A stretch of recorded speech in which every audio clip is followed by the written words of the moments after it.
Assalamualaikum warahmatullahi wabarakatuh. Alhamdulillahirabbil alamin.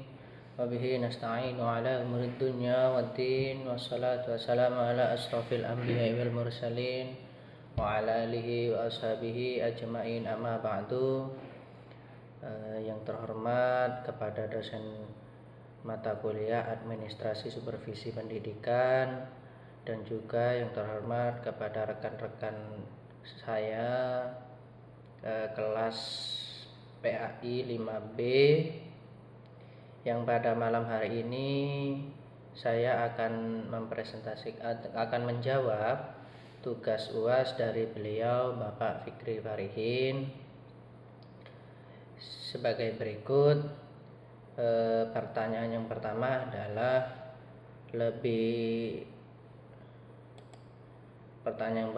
adalah administrasi lebih luas dari manajemen. Maksudnya apa? Yaitu lebih luas daripada manajemen karena manajemen sebagai salah satu unsur dan merupakan inti dari administrasi sebagai pelaksanaan yang bersifat operasional, melainkan mengatur tindakan-tindakan pelaksanaan oleh sekelompok orang yang disebut bawahan. Jadi dengan manajemen administrasi akan mencapai tujuannya. Yang selanjutnya yaitu administrasi sama dengan manajemen. Maksudnya apa? Yaitu dalam bisnis, administrasi dan manajemen adalah dua hal yang saling berkaitan. Hal inilah yang membuat sebagian orang kesulitan untuk membedakan, apalagi praktek keduanya memang hampir sama. Padahal sebenarnya perbedaan administrasi dan manajemen mudah untuk dikenali. Manajemen adalah sesuatu yang berkaitan dengan organisasi. Nah, itu yang dimaksud dengan administrasi sama dengan manajemen. Yang ketiga adalah administrasi lebih sempit daripada manajemen. Apa maksudnya lagi itu? Administrasi lebih sempit daripada manajemen. Administrasi tercakup dalam manajemen secara spesifik. Administrasi merupakan suatu bidang dari manajemen sebab manajemen terdiri atas 6 bidang, yakni produksi, marketing, finansial, personal human relation, dan administratif management. Nah, itu penjelasan dari soal nomor 1. Yang kedua adalah, pertanyaannya adalah, kita lebih cocok menggunakan gaya kepemimpinan yang bagaimana, dan jelaskan kenapa harus menggunakan gaya tersebut. Urayanya adalah, diketahui menurut McGregor yang dikutip oleh Profesor Dr. Haji Engkoswara MED dalam satu buku karangannya yang berjudul Administrasi Pendidikan dalam bab gaya dasar kepemimpinan, bahwa ada dua macam manusia, yaitu manusia X dan manusia Y. Teori X dan teori Y, ketika kita menjadi atasan, kita tidak bisa melakukan sama antara manusia X dan manusia Y. Pertanyaannya adalah, untuk manusia X dan manusia Y, kita lebih cocok menggunakan gaya kepemimpinan yang mana? Dan jelaskan kenapa. Baik, saya akan jelaskan. Yang kedua adalah, saya gaya kepemimpinan visioner.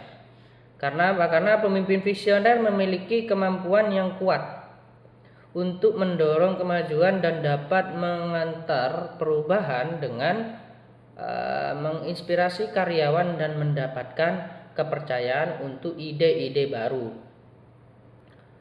Gaya visioner ini sangat membantu organisasi kecil agar mampu berkembang pesat. Karena dalam jiwa visioner itu tersendiri ada banyak yang inovatif ya. Jadi visioner ini sangat cocok untuk saya pribadi. Yang ketiga adalah, ada 4 macam gaya. Ada gaya kepemimpinan, yaitu otoriter, pseudo-demokratis, laissez-faire, dan demokratis. Dari 4 gaya tersebut tentu semuanya mempunyai kelebihan masing-masing dan kekurangan masing-masing. Pertanyaannya, dari keempat tersebut menurut Anda mana yang paling baik untuk dipakai untuk zaman sekarang dan jelaskan alasannya. Baik. Yang cocok menurut pendapat saya adalah gaya kepemimpinan demokratis ya, seperti negara kita yaitu Indonesia. Kepemimpinan kita masih menggunakan demokratis. Karena apa? Karena gaya ini memberikan ruang bagi tim dan karyawan dalam menjalankan perusahaannya. Jadi semua orang bisa mengutarakan argumennya, bisa mengutarakan pendapatnya. Jadi sah-sah saja, demokratis. Tidak sepihak, tidak juga pilih-pilih. Jadi seperti itu. Dan itu sangat cocok sekali untuk zaman ini.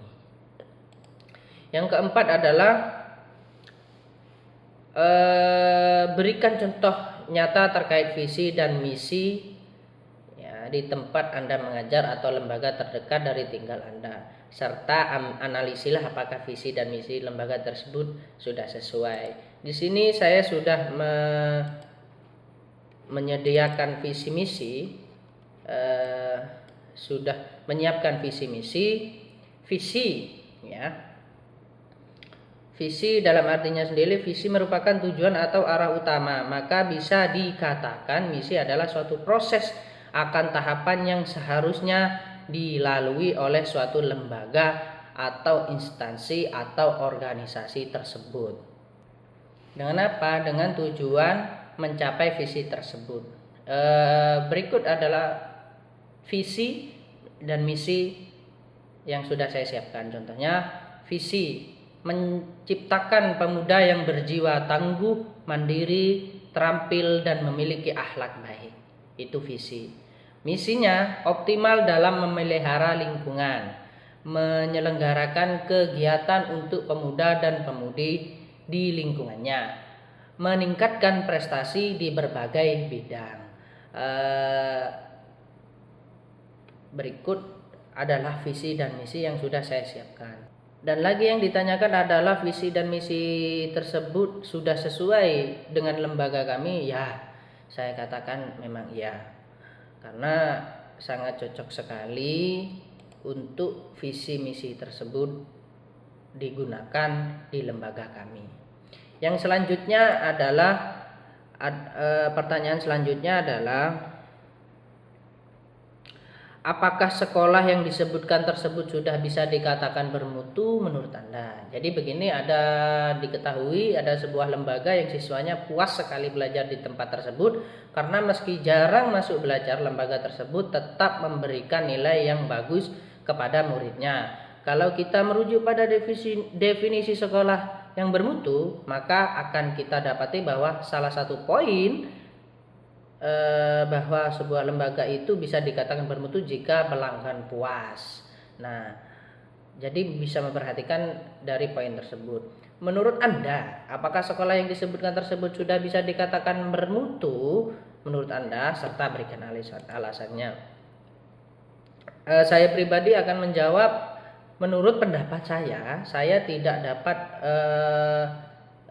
dapat dikatakan lembaga yang bermutu, tidak bisa dikatakan lembaga yang bermutu. Karena apa? Karena nilai tidak objektif, sebab nilai serta pengetahuan yang didapat tidak sama. Juga hal tersebut tidak termasuk dalam pengertian bermutu pendidikan. Jadi tidak hanya mementingkan pelanggannya, ya, bukan hanya mementingkan pelanggan puas, tapi juga kualitas. Baik, di sini sekian jawaban UAS dari saya. Apabila ada tutur kata yang salah dari saya, mohon maaf yang sebesar-besarnya. Billahi taufiq wal hidayah. Wassalamualaikum warahmatullahi wabarakatuh.